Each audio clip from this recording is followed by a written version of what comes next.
اور وہ وقت یاد کرنے کے قابل ہے جب تمہارے پروردگار نے فرشتوں سے فرمایا کہ میں زمین میں اپنا نائب بنانے والا ہوں۔ انہوں نے کہا کیا تو اس میں ایسے شخص کو نائب بنانا چاہتا ہے جو خرابیاں کرے اور کچھ تو خون کرتا پھرے؟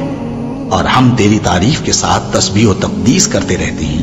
فرمایا میں وہ باتیں جانتا ہوں جو تم نہیں جانتے۔ اور اس نے آدم کو سب چیزوں کے نام سکھائے، پھر ان کو فرشتوں کے سامنے کیا اور فرمایا کہ اگر سچے ہو تو مجھے ان کے نام بتاؤ۔ انہوں نے کہا تو پاک ہے، جتنا علم تو نے ہمیں بخشا ہے اس کے سوا ہمیں کچھ معلوم نہیں، بے شک تو دانا ہے، حکمت والا ہے۔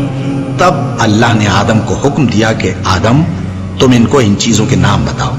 سو جب انہوں نے ان کو ان کے نام بتائے تو فرشتوں سے فرمایا کیا میں نے تم سے نہیں کہا تھا کہ میں آسمانوں اور زمین کی سب پوشیدہ باتیں جانتا ہوں، اور جو تم ظاہر کرتے ہو اور جو پوشیدہ کرتے ہو سب مجھ کو معلوم ہے۔ اور جب ہم نے فرشتوں کو حکم دیا کہ آدم کے آگے سجدہ کرو تو وہ سب سجدے میں گر پڑے مگر شیطان نے انکار کیا اور غرور میں آ کر کافر بن گیا۔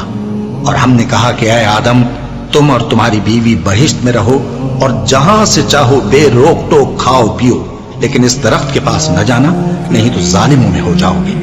پھر شیطان نے دونوں کو اس درخت کے بارے میں پھسلا دیا اور جس عیش و نشاط میں تھے اس سے ان کو نکلوا دیا۔ تب ہم نے حکم دیا کہ بہشت بری سے چلے جاؤ، تم ایک دوسرے کے دشمن ہو، اور تمہارے لیے زمین میں ایک وقت تک ٹھکانہ اور معاش مقرر کر دیا گیا ہے۔ پھر آدم نے اپنے پروردگار سے کچھ کلمات سیکھے اور معافی مانگی تو اس نے ان کا قصور معاف کر دیا۔ بے شک وہ معاف کرنے والا ہے، بڑا مہربان ہے۔